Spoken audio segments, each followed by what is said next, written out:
हाँ जी, कैसे हैं आप? आज की वीडियो बहुत ही खास होने वाली है। क्यों खास होने वाली है? आप हेडिंग में भी देख सकते हो और थंबनेल में भी देखा होगा कि 12th के बाद हमें क्या करना चाहिए। 12th ही नहीं, हम लोग यहाँ पे ग्रेजुएशन और मास्टर डिग्री की भी बात करेंगे, ठीक है। और वीडियो बनाने का रीज़न भी है क्योंकि बहुत सारे ऐसे लोग हैं जो कंफ्यूज हैं या उन्हें फ्यूचर डिसाइड करने में प्रॉब्लम होती है कि हमें क्या करना चाहिए, ठीक है। और वीडियो ऐसा नहीं है कि हम जो वीडियो बना रहे हैं ये कॉमर्स स्ट्रीम के बच्चों के लिए, बाकी अदर स्ट्रीम के भी बच्चे क्या कर सकते हैं, इसे देख सकते हैं। क्यों? बहुत सारे लाइन है कॉमर्स की है, पता है मुझे भी, ठीक है, लेकिन बाकी स्ट्रीम के भी बच्चों को एक सेंट्रल आइडिया मिल जाएगा कि हमें क्या करना चाहिए, ठीक है। और ये मेरे फर्स्ट वीडियो है और थोड़ी गड़बड़ी हो सकती है तो उसे माफ़ कीजिएगा, ठीक है, क्योंकि अभी ये फर्स्ट एक्सपीरियंस है। और मैंने डिस्क्रिप्शन में मतलब लिंक दे दी है और कोई भी क्वेरीज अगर होती है वीडियो के एंड तक में तो आप मुझसे कंसर्न कर सकते हैं। और टेलीग्राम में मैंने इसकी पीडीएफ भी बना दी है, तो जो भी डिटेल आपको चाहिए होगा वहाँ पर भी मिल जाएगा, ठीक है। हाँ, तो वीडियो स्टार्ट करते हैं। और वीडियो स्टार्ट करने के बाद अगर हम देखते हैं क्लास 12 के बाद, ठीक है, मेजॉरिटी के जो स्टूडेंट होते हैं, ठीक है, वो ग्रेजुएशन कोर्स को प्रेफर देते हैं, ठीक है। और देखा भी गया है कि ग्रेजुएशन के लिए अच्छे अच्छे कॉलेज को वो प्रेफर देते हैं, ठीक है।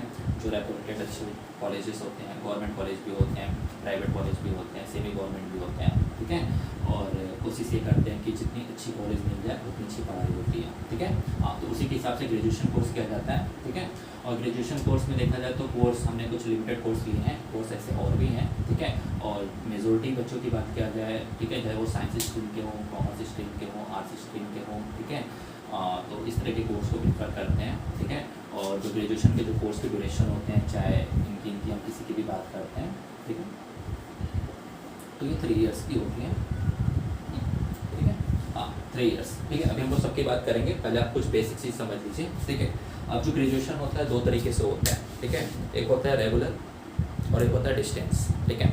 रेगुलर इन द सेंस जहाँ पर जो बच्चे होते हैं वो क्या करते हैं, कॉलेज में जाते हैं, अटेंडेंस देते हैं, क्लास करते हैं, ठीक है। तो ऐसे जो सिनेरियो होती है उसको हम लोग क्या बोलते हैं, रेगुलर कोर्स, ठीक है। और दूसरा जो होता है डिस्टेंस एजुकेशन, ठीक है, जो बच्चे तैयारी करना चाहते हैं, जैसे अभी हम लोग बात करेंगे गवर्नमेंट प्रिपरेशन की, ठीक है। तो ऐसे जो बच्चे होते हैं वो क्या करते हैं, डिस्टेंस एजुकेशन लेते हैं, इनकी प्रिपरेशन के लिए रेगुलर क्लास कर लेते हैं कोचिंग से, ठीक है।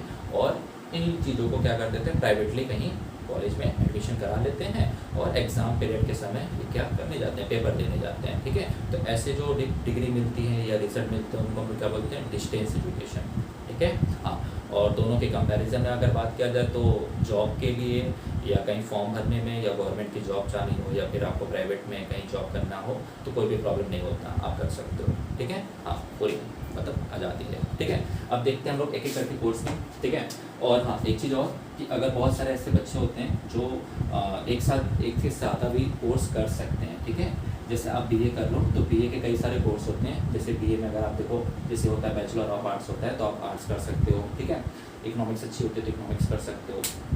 सोशल स्टडी में बहुत सारे सब्जेक्ट हैं, उसमें अगर कोई हिस्ट्री पॉलिटिकल साइंस अच्छा लगता है तो ऐसे सब्जेक्ट कर सकते हो। इंग्लिश अच्छी है, हिंदी अच्छी है तो ऐसे सब्जेक्ट को भी कंसर्न कर सकते हो, ठीक है। अब बीए के साथ आप बीसीए भी कर सकते हो, ठीक है, प्लस बीए के साथ एलएलबी की भी कर सकते हो, ठीक है। तो इस तरह के भी कोर्स कर सकते हैं। बहुत सारे ऐसी यूनिवर्सिटी हैं जो ड्यूल कोर्स कराती हैं और उसमें कहीं ना कहीं 1 साल बढ़ जाता है, यानी 4 साल, मतलब 1 साल बढ़ने का मतलब ये हो गया कि 4 साल के अंदर आपका ये क्या हो जाता है, 3+1, यानी कि आपके पास 2 ड्यूल क्या हो जाएंगे, आपके पास ग्रेजुएशन डिग्री हो जाएंगे। तो ऐसे भी आप क्या कर सकते हो, अगर जिनको पढ़ाई करनी हो तो वो कर सकते हैं, ठीक है। हाँ, अब हम लोग एक एक करके एक एक टॉपिक को थोड़ा सा कंसीडर करेंगे। पहला क्या है हमारा, बीबीए। बीबीए का मतलब होता है बैचलर इन बिजनेस एडमिनिस्ट्रेशन, ठीक है। हाँ, अब ये बीबीए किन के लिए प्रेफरेंस है या कौन से बच्चे या कौन से कैंडिडेट इसे कर सकते हैं, ठीक है। जिनका मेजोरिटी कंसर्न क्या होता है, एमबीए करना। एमबीए क्या है, मास्टर इन बिजनेस एडमिनिस्ट्रेशन, ठीक है। अब एमबीए ये क्या है, मास्टर कोर्स है, ये 2 ईयर्स के कोर्स होते हैं। जितने भी मास्टर डिग्री होते हैं वो 2 साल के होते हैं और ग्रेजुएशन जो कोर्स होते हैं वो मेजोरिटी 3 साल के होते हैं, ठीक है। अब जिनका कंसर्न मतलब एमबीए मतलब इसमें एचआर होता है, फिनेंस होता है, मार्केटिंग होता है, सेल्स होता है, ठीक है। जो भी डिपार्टमेंट आप चाहो कर सकते हो, वो एमबीए करने के बाद कंसर्न होता है, ठीक है। लेकिन हाँ, बीबीए तभी करिए जब आपको एमबीए करना हो, ठीक है। ये इन्हीं का ही मतलब एक क्या है, मतलब अपग्रेड वर्जन है, ठीक है, कह सकते हो, समझ सकते होगे, ठीक है। और बीबीए उन्हीं के लिए ही अच्छा होता है जो बच्चे मैनेजमेंट में पार्टिसिपेट अच्छा कर पाते हैं, जिनका टॉकिंग स्किल अच्छी होती है या फिर दूसरों से इंट्रैक्शन अच्छा होता है, ठीक है। क्योंकि इसमें आपको कहीं ना कहीं लोगों से इंटरेक्ट करना होता है, कंसर्न होती है, बात होती है, ठीक है, आपको उन्हें समझाना होता है, लीडरशिप क्वालिटी होती है, ठीक है। तो उनके लिए बीबीए बहुत ही अच्छा होता है। और एमबीए करने के बाद उनकी जो कैपेसिटी होती है या कैपेबिलिटीज़ होती है काफ़ी ज़्यादा इन्हेंस हो जाती है, ठीक है। तो जो भी कैंडिडेट जिनकी न्यूमेरिकल अच्छे होते हैं, कॉमर्स के बच्चे ज़्यादातर क्या करते हैं, बीबीए को चूज़ करते हैं। क्यों? क्योंकि 12th में इनकी अकाउंटेंसी काफ़ी अच्छी नहीं होती है, तो वो सोचते हैं कि बीबीए कर लेंगे तो थोड़ा फिजिकल पोर्शन ज़्यादा होगा, मैनेजमेंट के कोर्स ज़्यादा होंगे, बिजनेस स्टडी से रिलेटेड ज़्यादा होंगे, तो वो लोग बीबीए करते हैं, ठीक है। हाँ, तो कंसर्न अगर आपका एमबीए हो तभी बीबीए कीजिए, नहीं तो मत कीजिए, क्योंकि और भी बहुत सारे कोर्स हैं, आप उसमें से भी प्रेफरेंस दे सकते हैं, ठीक है। दूसरा अगर देखते हैं तो ये क्या है, बैचलर इन लेजिस्लेटिव लॉ, ठीक है। लॉ से समझ रहे होंगे, लॉयर की बात हो रही है, ठीक है। हाँ, अब ये भी एक कोर्स है, इसमें आप अगर एलएलबी आप कर लेते हो तो आपके नाम के आगे एडवोकेट लग जाता है, ठीक है। तो ऐसा भौकाल वाली बात हो जाती है, ठीक है, कि एडवोकेट है मतलब देखिए लॉयर आ गया है, ठीक है। और लॉयर अगर आप पढ़ाई करोगे तो आपको समझ में आएगा कि इसमें दो तरह का एक्सपेक्ट होता है, एक सिविल होता है और एक क्रिमिनल होता है, ठीक है। जब आप पढ़ाई करोगे तो आप समझ जाओगे, जैसे घरेलू मुद्दों के लिए सिविल कोर्ट अच्छा होता है, ठीक है। और जैसे कि अगर कोई मर्डर कर दिया या अटेम्प्ट टू मर्डर कर दिया तो उनके लिए क्रिमिनल, ठीक है। हाँ, तो इस तरह के एक्सपेक्ट होते हैं और आपको डिसाइड करना होगा पढ़ाई करने के बाद कि हमें किस लाइन में आगे बढ़ना होता है। तो जिस लाइन में आगे बढ़ना होता है तब एलएलबी के बाद क्या कर सकते हैं, अब जहाँ पे बैचलर लिखा वहाँ पे मास्टर हो जाएगा, मास्टर इन लेजिस्लेटिव लॉ, ठीक है। तो जो बच्चे क्या करना चाहते हैं, लॉयर करना चाहते हैं और कंसर्न उनका क्या होता है, आप वकालत करना चाहते हैं, ठीक है, तो उनके लिए एलएलबी बहुत ही ज़्यादा अच्छा होता है, ठीक है। हाँ, इसमें भी बेस के अच्छे होते हैं, जैसे जैसे आप वो अपनी बढ़ाते चले जाओगे कि इसमें देखते हैं डिस्ट्रिक्ट कोर्ट होता है, हाई कोर्ट होता है, सुप्रीम कोर्ट होता है, ठीक है। तो जैसे जैसे आपका लेवल बढ़ेगा वैसे वैसे पे स्केल भी बढ़ेगी। अब इसमें भी पोस्ट होते हैं, गवर्नमेंट पोस्ट आते हैं, प्राइवेट पोस्ट आते हैं, तो दोनों में भी अच्छी पढ़ाई हो जाती है, ठीक है। तीसरा, बीए क्यों करना चाहिए, ठीक है। हाँ, अभी देखिए बहुत सारे जैसे कैंडिडेट होते हैं, साइंस में भी बहुत सारे ऐसे बच्चे होते हैं जिनको फिजिक्स या केमिस्ट्री या बायो में कहीं ना कहीं दिक्कत होती है, ठीक है, भाग जाते बीओ की ओर। कॉमर्स में भी ऐसे बच्चे होते हैं जिनका थोड़ा सा मार्क्स कम होता है या पढ़ाई अच्छी नहीं हो पाती है, तो वो बीए करने लगते हैं, ठीक है। और बीए को बहुत ही ज़्यादा लोग गंदा मानते हैं, मतलब ऐसा है कि मतलब जो कोई चीज़ नहीं कर पाता, थ्योरीज में होता है तो बीए ही करना चाहिए, ठीक है। हाँ, ऐसा नहीं है, ठीक है, बहुत सारे ऐसे लोग हैं बीए पर्टिकुलर सब्जेक्ट से किया जाता है, ठीक है। आप जब भी बीए करो, ठीक है, तो कोई पर्टिकुलर सब्जेक्ट करो, ऐसा सब्जेक्ट जो आपको बहुत ही ज़्यादा अच्छा लगता हो, ठीक है। अच्छा इन द सेंस, जैसे कॉमर्स में सबसे अच्छी होती है इकोनॉमिक्स, ठीक है। सोशल स्टडी में देख सकते हैं पॉलिटिकल साइंस है, ज्योग्राफी है, ठीक है। कुछ लोग इंग्लिश करते हैं, कुछ हिंदी करते हैं, तो इस तरह के बहुत सारे क्या होते हैं बीए के पर्टिकुलर एक्सपेक्ट होते हैं, ठीक है। तो आप बीए की कोर्स इसके हिसाब से कर सकते हैं, ठीक। हाँ, तो बीए में ये सारे क्या है हमारे पास पर्टिकुलर कोर्स। और बीए की नहीं करना चाहिए किन के लिए सूटेबल होता है, ठीक है। जो बच्चे क्या करना चाहते हैं, प्रिपरेशन करना चाहते हैं गवर्नमेंट जॉब की, ठीक है। तो गवर्नमेंट जॉब में जैसे यूपीएससी की तैयारी करते हैं जो बच्चे आईएएस करना चाहते हैं, ठीक है, तो उनके लिए बीए काफ़ी ज़्यादा अच्छा होता है। क्यों अच्छा होता है? क्योंकि यहाँ पर आपको जीए का कुछ पोर्शन तैयार हो जाता है, ठीक है। जीएस मतलब जनरल साइंस की बात हो रही है, जनरल साइंस में साइंस के भी टॉपिक आ जाते हैं, सोशल के भी टॉपिक आ जाते हैं, ठीक है। तो उनके लिए कहीं ना कहीं बीए काफ़ी ज़्यादा अच्छा होता है। क्यों? इसमें आपको कई सारी चीज़ें पढ़नी पड़ती है थ्योरेटिकल एक्सपेक्ट में।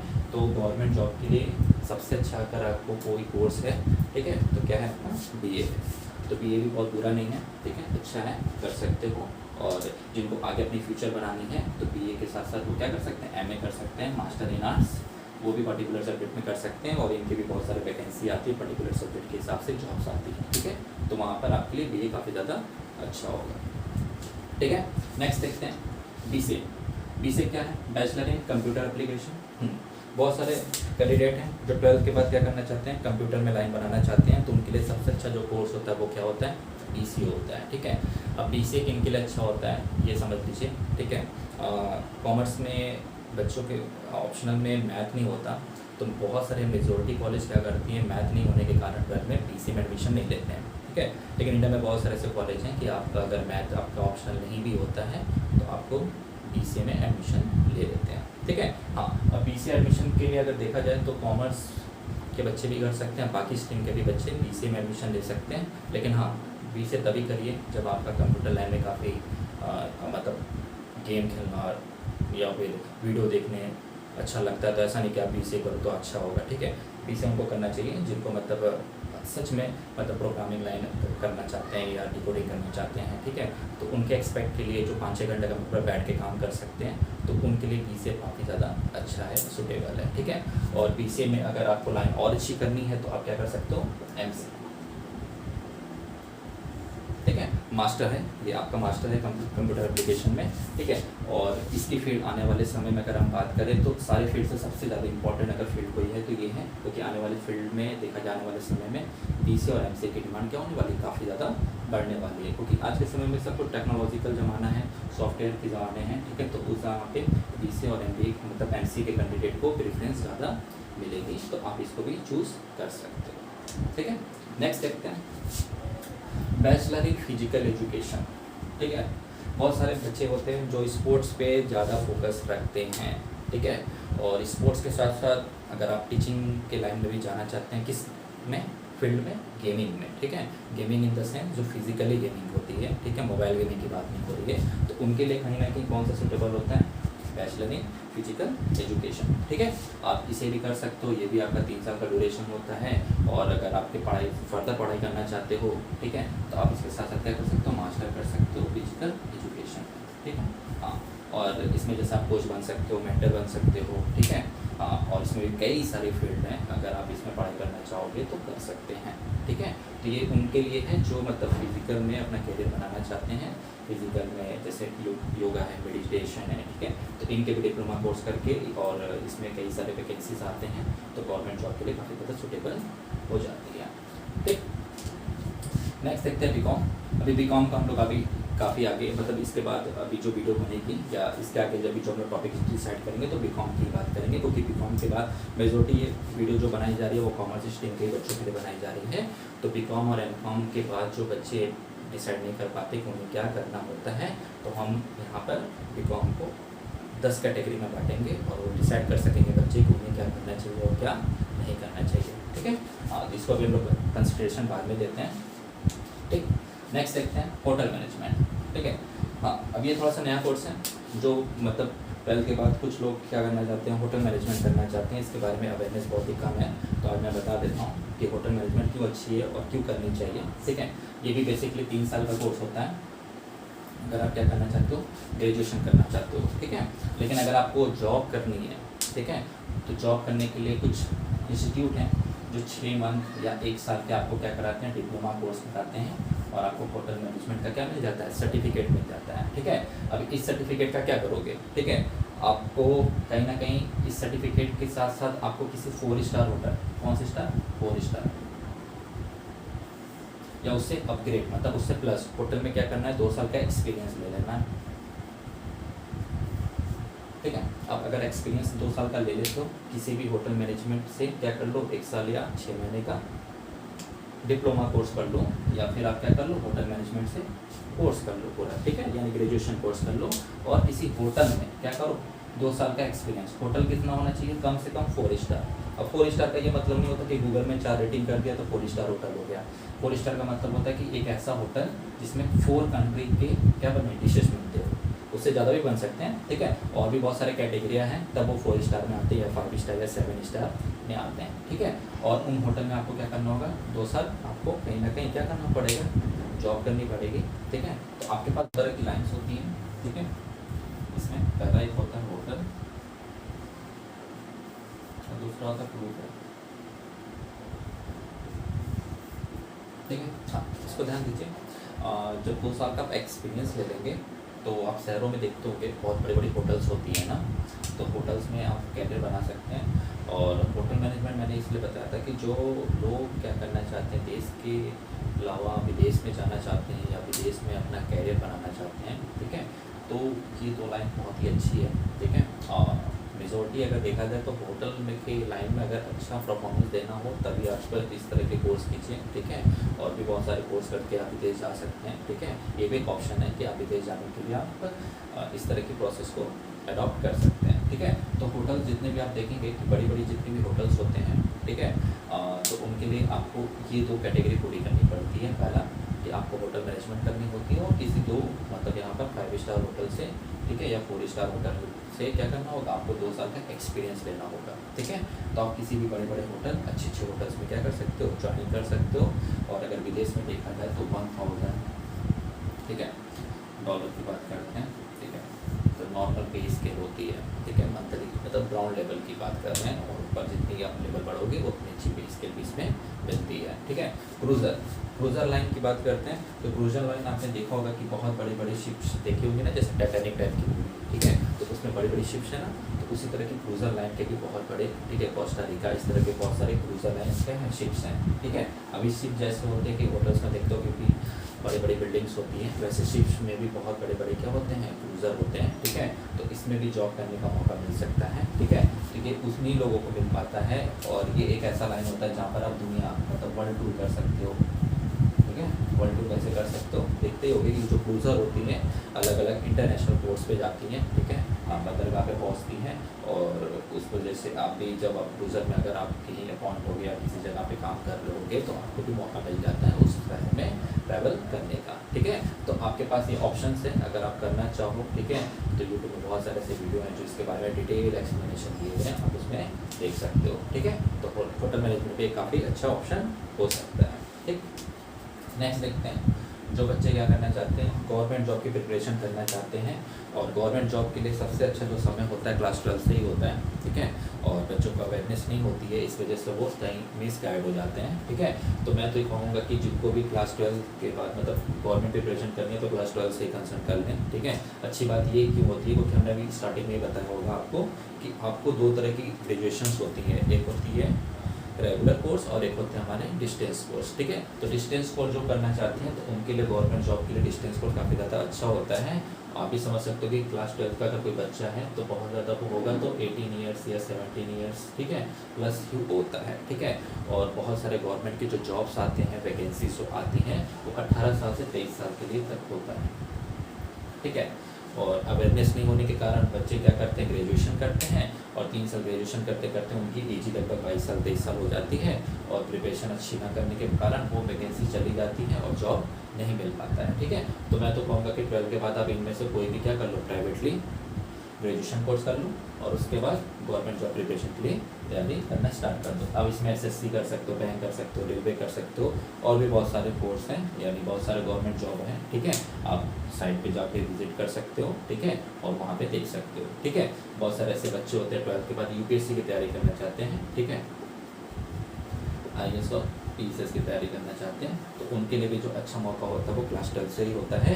वो क्या कर सकते हैं, कोर्स कर सकते हैं, और उसके बाद इनकी प्रिपरेशन कर सकते हैं, और कम से कम एज में क्या कर सकते हैं, इन्हें क्रैक करके जॉब पा सकते हैं, ठीक है। तो गवर्नमेंट जॉब के लिए जो सबसे अच्छा समय होता है वो क्लास 12 ही होता है, और आप भी कर सकते हो, ठीक है।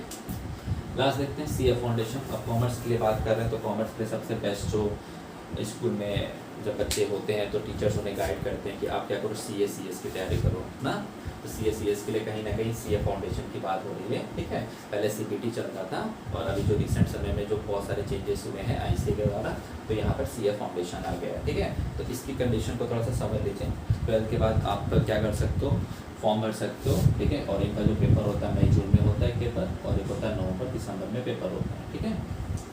इन दोनों एक्सपेक्ट में होते हैं, ठीक है। अब इसमें होता क्या है कि पहले जो प्रोसेस था वो थोड़ा सा चेंज था CPT, उसमें वही 200 मार्क्स के क्वेश्चन होते थे, 4 सब्जेक्ट से क्वेश्चन आते थे 50-50 नंबर के, और उसके हिसाब से काम होता था, ठीक है। लेकिन अब थोड़ा सा चेंज हो चुका है। अब आपके 2 पेपर होते हैं ऑब्जेक्टिव यानी MCQ टाइप के होते हैं, और 2 पेपर थोड़ा सा होते हैं सब्जेक्टिव यानी डिस्क्रिप्टिव टाइप के पेपर होते हैं, ठीक है। और इनके पेपर साल में 2 बार होते हैं, और बच्चे क्लास 10th के बाद भी इस फॉर्म को भर सकते हैं, ठीक है। फॉर्म भरने के बाद अप्लाई कर सकते हैं, लेकिन जब तक आप 12 में क्या नहीं होंगे, अप्लाइड नहीं होंगे या 12 पास नहीं होंगे, तब तक आप इसके एलिजिबल नहीं होते हैं, ठीक है। तो जिनका कैरियर है जो CA बनना चाहते हैं तो उनके लिए CA फाउंडेशन काफ़ी अच्छा होता है, ठीक है। आप इनमें पेपर दीजिए, पेपर क्रैक कीजिए, ठीक है। आप डायरेक्ट कहाँ पहुँचाओगे,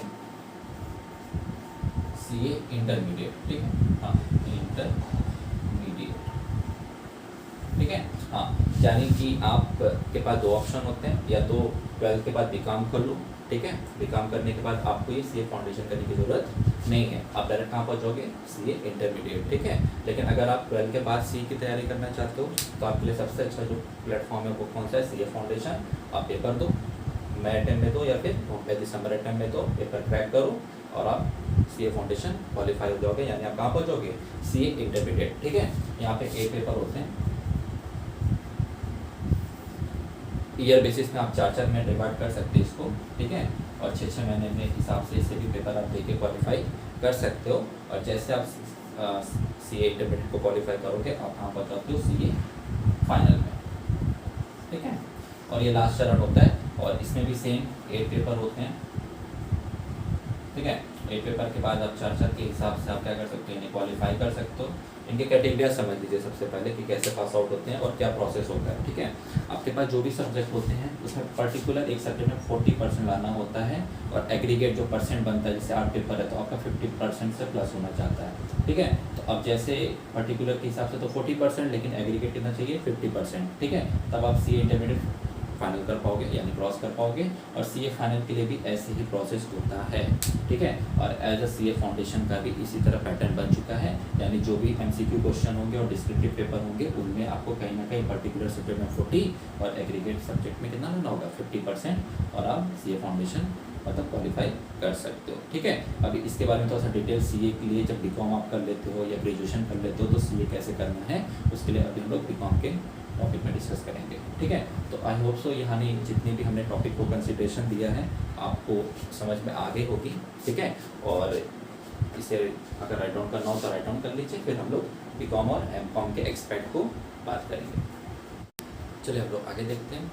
ग्रेजुएशन के बाद हमारे पास क्या क्या ऑप्शन होते हैं, ठीक है। अभी हमने जो पीछे चार्ट बनाया है इन शॉर्ट में मैं बता दे रहा हूँ सब में क्या क्या चीज़ें इंपॉर्टेंट हैं, ठीक है। और डिस्क्रिप्शन में आप जाइएगा तो टेलीग्राम में मैंने PDF डाला हुआ है, इसकी डिटेल आप एक्सप्लेनेशन देख सकते हैं। और उसके बाद भी अगर कोई क्वेरीज होती है तो मैंने और भी लिंक्स डाले हुए हैं, आप हमें वहाँ से टेक्स्ट कर सकते हो, मैं उसका जवाब दे दूँगा, ठीक है। हाँ, अब देखते हैं हमारे पास ग्रेजुएशन के बाद क्या क्या ऑप्शन होते हैं। हाँ, फर्स्ट देखते हैं BEd, ठीक है। हाँ, जो भी कैंडिडेट मतलब टीचिंग के लिए मतलब एलिजिबल होना चाहते हैं या टीचिंग करना चाहते हैं तो उनके लिए सबसे अच्छी जो प्रायोरिटी है वो क्या होनी चाहिए, BEd होनी चाहिए, ठीक है। BEd की बात करें तो बैचलर इन एजुकेशन होता है, और इनकी जो ड्यूरेशन होती है वो कितने साल की होती है, 2 साल की होती है, ठीक है। आप इससे क्या बन सकते हो, TGT और PGT टीचर बन सकते हो, ठीक है। TGT का मतलब होता है ट्रेन ग्रेजुएट टीचर और पोस्ट ग्रेजुएट टीचर, ठीक है। ये अप टू क्लास 10 के लिए होता है, और 11-12 के लिए आपके लिए PGT टीचर होते हैं, ठीक है। हाँ, इनकी सैलरी की बात करते हैं तो 10 to 14,000 होता है पर मंथ, मतलब ये बेसिक सैलरी होती है। और जैसे जैसे एक्सपीरियंस पाते जाओगे वैसे वैसे सैलरी अपग्रेड होती चली जाएगी, ठीक है। BEd किन्हें करनी चाहिए, टीचिंग के लिए आप ये समझ के होंगे, ठीक है। और पे स्केल अगर आपको अच्छी चाहिए तो आपके लिए गवर्नमेंट जॉब बहुत ही अच्छी होती है। आपको कहीं ना कहीं BEd करने के लिए, ठीक है, BEd करने के बाद टीचिंग एग्ज़ाम होते हैं, ठीक है। हाँ, उसमें आप जैसे UP टेट होते हैं, सुपर टेट होते हैं, ठीक है। तो आप ये क्वालिफाई करो, उसके बाद बहुत सारे वैकेंसीज आते हैं, ठीक है। KBS की वैकेंसीज आते हैं, ठीक है। इसी तरह सुपर टेट होते हैं, तो उसमें अप्लाई करने के बाद अगर आपकी जॉब लग जाती है तो वही 40,000, 60,000 और 80,000 में भी बदल जाते हैं, ठीक है। हाँ, तो ग्रेजुएशन के बाद अगर आप BEd करते हो तो आप किसके लिए एलिजिबल होते हो, गवर्नमेंट के लिए, TGT टीचर के लिए होते हैं, ठीक है। लेकिन अगर आपने ग्रेजुएशन के बाद क्या कर लिया, पोस्ट ग्रेजुएशन कर लिया, मतलब मास्टर डिग्री, जैसा अभी हमने बताया, जैसे आप MBA कर लेते हो या MCOM कर लेते हो, और उसके बाद अगर आप BEd करते हो तो आप कौन से टीचर बन जाते हो, PGT टीचर के लिए, मतलब क्लास 11th और 12th के लिए, ठीक है। तो ये ध्यान रखिएगा, अगर आप ग्रेजुएशन से कर रहे हो तो आप अप टू क्लास 10 तक पढ़ा सकते हो, और मास्टर करने के बाद अगर आप BEd करते हो तो अप टू क्लास 12 तक पढ़ा सकते हैं, ठीक है। और जैसे जैसे आप क्लास अपग्रेड करोगे वैसे वैसे सैलरी भी क्या हो जाती है, अपग्रेड हो जाती है, ठीक है। हाँ, कुछ स्टूडेंट ऐसे हैं जो MCOM कर लिए हैं और MCOM के बाद उनके पास ऑप्शंस नहीं कि क्या करना चाहिए, तो कुछ स्कोप्स हैं उनके बारे में हम थोड़ा सा डिस्कस कर लेते हैं, ठीक है। तो पहला तो ये है कि MCOM के बाद आप BEd कर लो, ठीक है, तो इससे जॉब्स मिल सकती हैं, इसमें पे स्केल अच्छे हो सकते हैं। और दूसरा ऑप्शन है कि MCOM, जैसे अगर आप देखो तो पहले MCOM कितने हैं, मास्टर ऑफ कॉमर्स, ये 2 साल का ही होता है, जैसे हमने बाकी भी पीछे भी टॉपिक में बात किया था, ठीक है। और इससे आप असिस्टेंट मैनेजर या जूनियर अकाउंटेंट बन सकते हैं, ठीक है। लेकिन सैलरी बहुत ही कम मिलती है MCOM करने के बाद, जैसे वही 10 से 20 हज़ार रुपये पर महीना, ठीक है। लेकिन अगर आप एम.कॉम के बाद क्या कर लेते हो, पीएचडी कर लेते हो या फिर एमफिल कर लेते हो, ठीक है। हाँ, बहुत जगह पर एमफिल करने के बाद ही आप पीएचडी कर पाते हो, जैसे डीयू में बात करते हैं, लेकिन बहुत जगह पर आप डायरेक्ट पीएचडी भी कर सकते हो, ठीक है। हाँ, पीएचडी क्या होता है, यहाँ पे डॉक्टर ऑफ फिलोसफी हो गया, ये हो गया मास्टर ऑफ फिलोसफी हो गया, ठीक है। हाँ, अब यहाँ पे दोनों की बात करते हो तो इनकी जो ड्यूरेशन है 2 साल की होती है, पोस्ट ग्रेजुएशन की तरह होती है, ठीक है। और यहाँ पर आप रिसर्चर बन जाते हो, जिसकी सैलरी जो होती है 2 लाख पर एनम होती है, मतलब बहुत ही कम पे स्केल होती है। लेकिन अगर आप एमफिल के बाद क्या कर लेते हो, पीएचडी कर लेते हो, या एमकॉम के बाद अगर आप पीएचडी करते हो, थोड़ा सा ड्यूरेशन बड़ा हो जाता है, लेकिन हाँ, आप इससे क्या बन सकते हो, लेक्चरर बन सकते हो और प्रोफेसर बन सकते हो। जैसे यूनिवर्सिटी और कॉलेज में जो आपको टीचर्स पढ़ाएंगे या पढ़ाते होंगे, वो क्या करते होंगे, पीएचडी करते होंगे। और सबसे अच्छी बात होती है, जैसे हमने बताया था ना, एलएलबी करने के बाद आपके आगे नाम क्या क्या एडवोकेट लगता है, वैसे आप पीएचडी अगर होल्डर हो जाते हो तो आपके नाम क्या क्या लग जाता है, डॉक्टर लग जाता है, ठीक है। हाँ, और आपको अगर इसके बारे में डिटेल एक्सप्लेनेशन चाहिए तो यूट्यूब में बहुत सारे लोग हैं जो हर एक चीज़ों पे कंसिडरेशन आपको बहुत अच्छे से बता देंगे। हम इन शॉर्ट बता रहे हैं, क्योंकि वीडियो काफ़ी बड़ी हो जाएगी, इसलिए हम काफ़ी चीज़ों को डिस्कस करना है, तो इसलिए शॉर्ट में बता रहे हैं, ठीक है। नेक्स्ट देखते हैं एमबी के लिए भी हमने बात किया था कि अगर आप बीबीए कर रहे हो तो एमबी कंसिडरेशन अच्छी होती है। इसकी ड्यूरेशन कितनी होती है, 2 साल के लिए होती है, ठीक है। अब इससे मैनेजर बन सकते हो, सीएफओ सीएमओ बन सकते हो, ठीक है। हाँ, यहाँ पे जैसे चीफ एग्जीक्यूटिव ऑफिसर है, ठीक है, मैनेजर बन सकते हो, फाइनेंशियल ऑफिसर बन सकते हो। और जैसे जैसे आपकी एक्सपीरियंस बढ़ेगी, कंपनी बढ़ेगी, एमएनसीज कंपनी में आप जाओगे, वैसे सैलरी 2 लाख से 14 लाख क्या हो सकता है पर एनम भी बन सकता है, और एक्स्ट्रा भी बन सकता है, क्योंकि जैसे जैसे आप कंपनी अपग्रेड करोगे वैसे वैसे पे स्केल बढ़ती है, और एमबीए भी काफ़ी अच्छा ऑप्शन हो सकता है, ठीक है। अब बात करते हैं कुछ ऐसे कोर्स हैं जो बीकॉम के बाद आप कर सकते हो, अगर आपने एमकॉम किया तो भी आप कर सकते हो। और ये जो स्ट्रीम है, आने वाले जो जितने भी स्ट्रीम हम देख रहे हैं यहाँ पर, ये कॉमर्स के बच्चों के लिए, बाकी अदर साइड के बच्चे यहाँ पे स्टॉप कर सकते हैं वीडियो, ठीक है। कॉमर्स स्ट्रीम के लिए हम बात इन शॉर्ट बता दे रहे हैं, और अगर आपको इसके ऊपर डिटेल चाहिए तो हमने टेलीग्राम पे डाला हुआ है, आप इसके ऊपर डिटेल देख सकते हो। और उसके बाद अगर वीडियो चाहिए तो आप सर्च करके पर्टिकुलर किसी भी वीडियो को सर्च आउट कर सकते हो, ठीक है। तो पहला हमने सीए की बात किया, ठीक है। सीए क्या है, चार्टर्ड अकाउंटेंट, जिसकी जो मिनिमम ड्यूरेशन होती है वो कितनी होती है, 3.5 ईयर, ठीक है। ये मिनिमम है, ठीक है। आप अच्छे से नहीं पढ़ाई करोगे तो ये 5 साल 6 साल भी हो सकता है और 10 साल भी लग सकते हैं, ठीक है।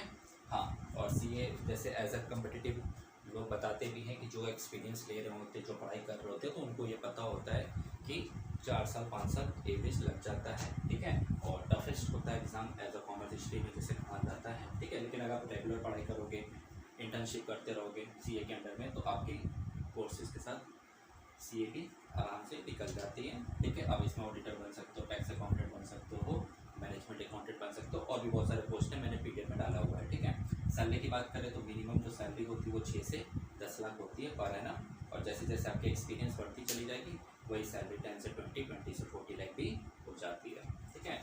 आगे बात करते हैं सीएस, जैसे सीए होता है उसी की इक्विवेलेंट सीएस भी होता है, ठीक है। अभी जो यहाँ मतलब जो सीए होता है, आपने देखा यहाँ चार्टर्ड अकाउंटेंट है, तो ये क्या है, तुम्हारा कंपनी का सेक्रेटरी होता है, ठीक है। मतलब कंपनी के ओनर के साथ जो एज अ सेक्रेटरी होते हैं वो एज अ सीए होते हैं, या कंपनी के as a legal executive rights भी देखते हैं, और कंपनी के एज अ लॉयर की तरह ये ट्रीट करते हैं, ठीक है। इनको भी कोर्स की अगर बात करें तो मिनिमम ड्यूरेशन कितनी होती है, 3.5 ईयर्स की होती है, ठीक है। और वही है, अगर आप पेपर क्वालिफाई जितना जल्दी कर लो तो ठीक ठीक, नहीं होता है तो 5 से 6 साल नॉर्मली लग जाते हैं, ठीक है। आप लीगल एडवाइज़र बन जाते हो, हाँ, एडमिनिस्ट्रेटिव ऑफिसर बन जाते हो, ठीक है, चीफ, ठीक है। नेक्स्ट बात करते हैं कि सैलरी की बात करते हो, तो सैलरी भी सीए की तरह ही होता है, यहाँ पे मतलब पे स्केल थोड़ा सा कम होता है, और जैसे जैसे एक्सपीरियंस बढ़ता है तो वो 1 लाख पर मंथ से 2 लाख भी बन सकता है, ठीक है, जैसे कंपनी को आप डिजर्व करोगे, ठीक है। नेक्स्ट बात करते हैं सीएमए, ये क्या होता है, कॉस्ट मैनेजमेंट अकाउंटेंट होता है, ठीक है। अभी सीए की तरह होता है, बस यहाँ पर आप कॉस्ट मैनेजमेंट अकाउंटेंट, यहाँ पे कॉस्ट की बात पढ़ाई करोगे और मैनेजमेंट की पढ़ाई करोगे, ठीक है। इसकी जो ड्यूरेशन होती है वो 2.5 ईयर से 3 ईयर्स की होती है, ठीक है। इसमें भी आप सीएस की तरह देख लो, यहाँ पे कॉस्ट एडवाइज़र, मैनेजमेंट कंसल्टेंट बन सकते हो, और इसकी सैलरी भी अगर आप देखोगे तो अच्छी है काफ़ी, ठीक है। यहाँ पे भी 6 से 10 लाख आप पर एनम अर्न कर सकते हो, ठीक है। नेक्स्ट टॉपिक की बात करते हैं, तो ये क्या है हमारा सीएफए, ये क्या कहलाता है, चार्टर्ड फाइनेंशियल एनालिस्ट, ठीक है। ये ड्यूरेशन कितनी होती है इसकी, 2 साल की होती है, और मतलब ये सब जितने भी आप कोर्स देखते हैं इसमें पेपर्स होते हैं, आप पेपर अगर क्वालिफाई कर दे तो, और पेपर क्वालिफाई करने के बाद, ठीक है, आपको जॉब मिलती है कंपनी में, ठीक है। और उसके पे स्केल के हिसाब से मैंने बता दिया कि कितनी कितनी सैलरी मिलती है, ठीक है। इनकी सैलरी की बात करें तो यहाँ पे 3 से 10 लाख रुपए पर एनम अर्न कर सकते हो, ठीक है। ईयर्स के हिसाब से देख लो तो ये काफ़ी अच्छा आपका क्या हो सकता है, कोर्स हो सकता है, ठीक है। नेक्स्ट बात करते हैं सीपीए। सीपीए अगर आप देखोगे ये सीएस की तरह होता है, जैसे सीएम ने बताया था कि चार्टर्ड अकाउंटेंट है तो ये इंडियन चार्टर्ड अकाउंटेंट की तरह होता है। और सीपीए तुम्हारा अगर इसमें आप एआर लगा देते हैं, American institute of certified public accountant, ठीक है। तो ये अमेरिका में जो सीए होता है वो ये सीपीए होता है, सीपीए की तरह होता है, ठीक है। सीपीए मतलब ये 1 साल का कोर्स होता है। अब जैसे यहाँ पे आपको दिख रहा होगा 3.5 ईयर्स लग रहे हैं और वहाँ पे 1 साल ही का होता है, ठीक है। हाँ, मतलब कॉम्पैक्ट कोर्स होता है अगर आप इसे क्वालिफाई कर लेते हो। और इंडिया में जितने भी सी होते हैं वो अब ज़्यादातर कोशिश करते हैं कि सीपीए करने की, ठीक है। सीपीए करने के बाद वो इंडियन के भी अकाउंटेंट की फिलोसफी को समझ जाते हैं और यूएस के भी फिलोसफी को, मतलब वहाँ के अकाउंटेंट ट्रीटमेंट को भी अच्छे से समझ जाते हैं। और इसमें भी आप सीएमओ सीएफओ ये सभी चीज़ें बन सकते हैं। और सैलरी देखिए, सबसे हाई पैकेज अगर आप देखते हैं तो 15 से 20 लाख रुपए पर एनम इसमें अर्न कर सकते हैं, ठीक है। तो जो भी बच्चे सीए करना चाहते हैं, सीए कर रहे होंगे, तो उनके लिए सबसे अच्छी ऑप्शन क्या होती है, सीपीए, ठीक है। हाँ, इसी की तरह देखिए 2 और कोर्स हैं, ठीक है। CIMA है, ये थोड़ी सी बाहर की कंपनी है, लंदन और यूके की कंपनी है दोनों, ठीक है। हाँ, लेकिन हाँ कंपनी इन द सेंस बात करेंगे, ये इंस्टीट्यूट है, ठीक है, कंपनी नहीं इंस्टीट्यूट, ठीक है। अब इनके भी मतलब फॉर्म्स आते हैं, इनके वेबसाइट पे जाके आप भर सकते हो, पेपर क्वालिफाई कर सकते हो और बहुत सारे वैकेंसीज आती हैं जो आप यहाँ से लगाओगे तो आपको वेटेज भी अच्छा मिलता है। इनके ड्यूरेशन की बात करें तो कितने हैं, 2.5 ईयर्स के हैं और सेम इनके भी देख सकते हो, ठीक है। इसमें बात करते हैं तो ये इनका नाम है chartered institute of management accountant. और ये अकाउंटेंट किस चीज़ के हैं, मैनेजमेंट के हैं, इसलिए आप देखोगे बिजनेस के एनालिस्ट और फाइनेंशियल मैनेजर आप इसमें बन सकते हो। और इनकी सैलरी देखिए स्टार्टिंग में तो 30,000 है, लेकिन 2 लाख भी हो जाती है पर मंथ, ठीक है। हाँ, काफ़ी अच्छे कोर्स हैं। और मतलब अगर फीस की बात करते हैं तो बहुत ही ज़्यादा नहीं है, ठीक है। अगर आप करना चाहो तो कर सकते हो। और लास्ट हमारा अगर देखते हैं कि ACCA, ठीक है। अब ACCA क्या है, तुम्हारा association of chartered certified accountant है, ठीक है। एज लाइक बाकी भी है, जैसे इंस्टीट्यूट है उसी तरह ये भी इंस्टीट्यूट में ऐसे टॉपिक के हिसाब से अगर देखा जाए तो इसमें भी आप मैनेजमेंट कंसल्टेंट और टैक्स कंसल्टेंट बन सकते हो। मतलब जितने भी कोर्स हैं लगभग एक जैसे ही इनके क्या हैं, कोर्सेज हैं। और कोर्सेज के हिसाब से देखें तो अलग अलग क्या है, फील्ड में आप अपना स्टैब्लिशमेंट कर सकते हो। और सैलरी भी अगर आप देखो तो इनमें भी सैलरी 40,000 to 50,000 पर मंथ मिल जाती है, पर एनम नहीं पर मंथ है, ठीक है। हाँ, तो ये सब बेसिकली क्या है, कोर्स हैं जो आप बीकॉम के बाद कर सकते हो, ठीक है।